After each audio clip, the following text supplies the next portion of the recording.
How to Make Money in Stocks Summary. What's the story of how to make money in stocks? This book, How to Make Money in Stocks, is like a helpful guide for anyone who wants to grow their money by investing in the stock market. It's not just about making money, it's also about avoiding mistakes. Who's the author of How to Make Money in Stocks? The author, William J. O'Neill, is a guy who knows a lot about stocks. He started a company in the 60s and even created a strategy called CAN Slim, which is all about making smart investment choices. Who's How to Make Money in Stocks Summary for anyone fascinated by the dynamics of money and investments. And for those wishing to learn how to maximize their power to their greatest benefit, why read How to Make Money in Stocks Summary? Ever get a bit nervous thinking about investing in stocks? It's pretty normal. People worry about the market going down and losing all their money. We've all seen old videos of the stock market crash in 1929 or remember the dot-com bubble, lots of chaos and panic. But guess what? It doesn't have to be so scary. There are ways to play the stock market game wisely. In this summary, you'll discover some proven methods.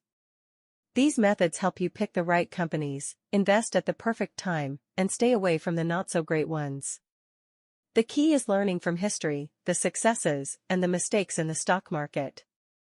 Once you do that, you can come up with a plan to make sure you make more money and avoid big losses. In this summary, you'll learn what a cup with handle means in stock talk, what makes companies like Cisco Systems and General Motors special, and how really cool companies can zoom ahead of the rest. By How to Make Money in Stocks on Amazon. How to Make Money in Stocks Lessons. 1. Understand the cup with handle pattern. Let's talk about something crucial, understanding stock chart patterns, especially one in particular.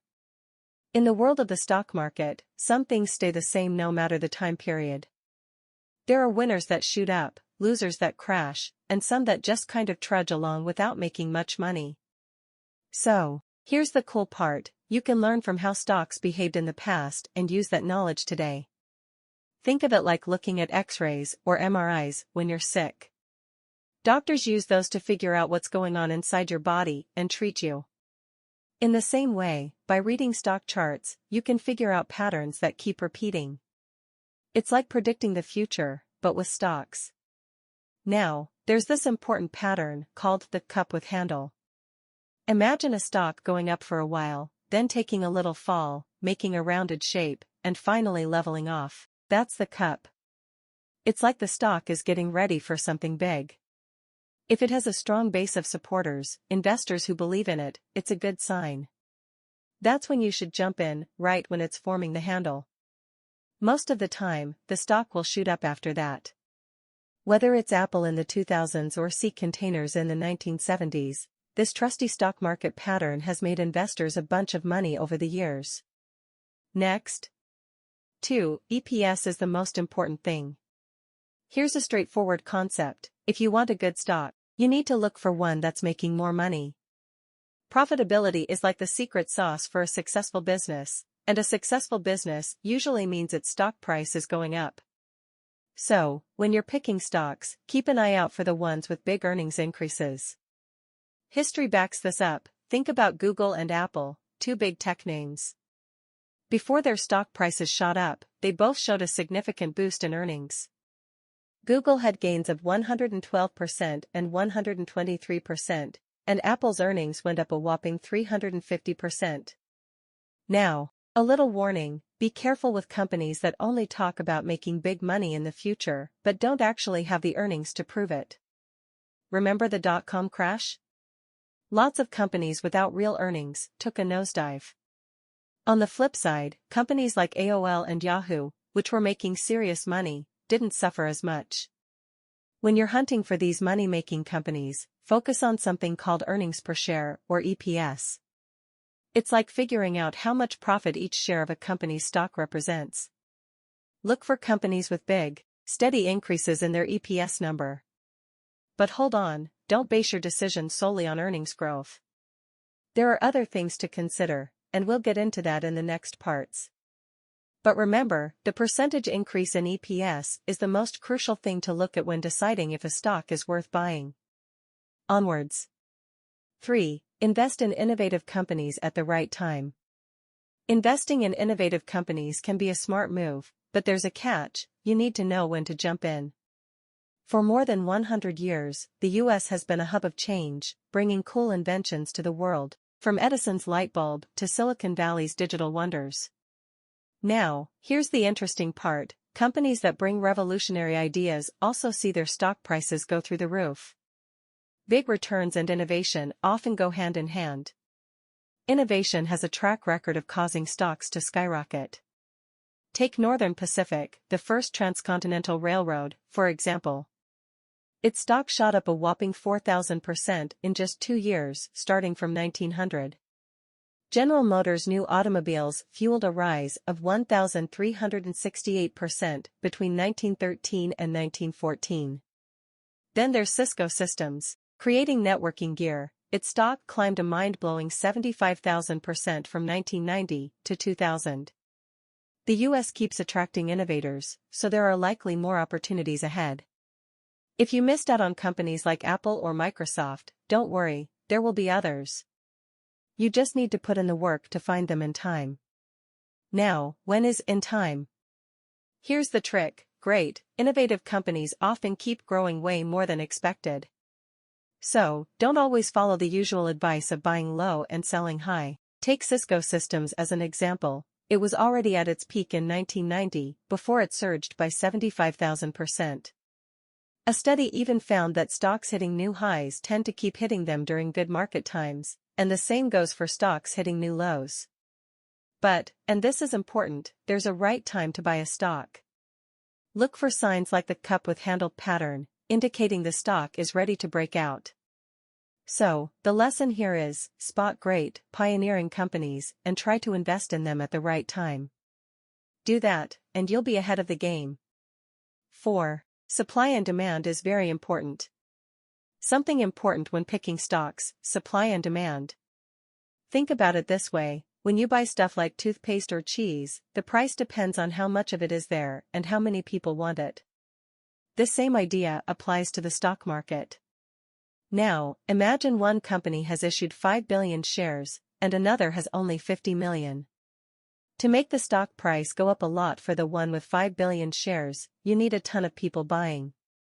But for the smaller stock, with only 50 million shares, it can shoot up way faster because there's less of it available. However, be careful because, just like it can go up fast, it can crash just as dramatically. So, here's the deal: a smaller company can give you bigger rewards, but it also comes with a bigger risk. A company with more shares is less risky because it takes a lot more selling to make the price move. Now, who owns these shares matters too. In both big and small companies, it's a good sign if the big bosses, top management, own a good chunk of the company's shares. If they don't, they might not care as much about the company's success, making the stock not so great for your portfolio. If management owns at least 1 to 3% of a big business, and more in smaller ones, it's usually a better investment. One more thing to keep an eye on is when companies buy back their own stock. This is a positive sign because it means the company believes it's going to make more money soon, and that makes their stock more valuable. Onwards. 5. Buy the leaders in the space. It's always a good idea to buy the big players in an industry. We all have favorite companies that we love, like Coca-Cola or Nike. Usually, these are the ones we think about investing in. But here's the deal: in a booming market, these old favorites might not be the best choice. New and dynamic leaders can sometimes outshine them. So, the rule of thumb here is to buy the leading companies in their group. Now, a leading company isn't always the biggest or the most famous. It's the one with the best earnings and sales growth, high profit margins, and a strong return on equity. They also usually have a cool and innovative product that's driving their success. The author's own big winners over the years were always the ones dominating their spaces, like Pick and Save, Amgen, AOL, eBay, and Apple. They were all number one in what they did. In the bull market of 1979 and 1980, the most dynamic companies at the time, like Wang Labs, Tandy, and DataPoint, saw up to 7-fold increases. Meanwhile, the reliable old giants, like IBM and Burroughs, didn't move much. Just because they were reliable didn't mean they brought the same big returns as the leading companies. Here's a tip: always avoid the second best or the copycat company. The leader usually outperforms them. Sometimes people invest in the second best hoping it will catch some of the leader's success, but that hardly ever happens. Remember what Andrew Carnegie said: the first man gets the oyster, the second, the shell. It's the real innovators and entrepreneurs that drive the market, and those are the companies you should consider investing in. Next, 6. Buy stocks with high institutional ownership. It's smart to look for stocks that big institutions support. Instead of buying individual stocks, some investors put their money into funds, like mutual funds in the US. These funds are managed by financial experts who pick a bunch of different stocks for the fund. Now, here's the interesting part for individual investors like you: it's worth checking out which stocks these experts have chosen. Big institutions are a major force in the stock market, driving prices up or down. So, if you own shares that these big institutions are buying, your stocks are likely to go up too. Now, focus on the best performing funds, the ones giving the biggest returns and managed by smart investors. You can find this info in places like Investors Business Daily and Morningstar.com. Morningstar.com also lists the top holdings of these mutual funds. The investing philosophy of these institutions matters too. You can learn from the best by checking their prospectus, which is like a guide that tells you how the fund works and what kinds of stocks they pick. However, a little caution here: some stocks can be overowned by big institutions. They might buy certain stocks automatically, even if the stocks aren't doing well.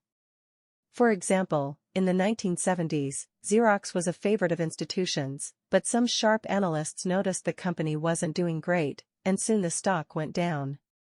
So, the lesson is, learn from the experts, but also do your own homework. Nothing beats doing your own research. Onwards.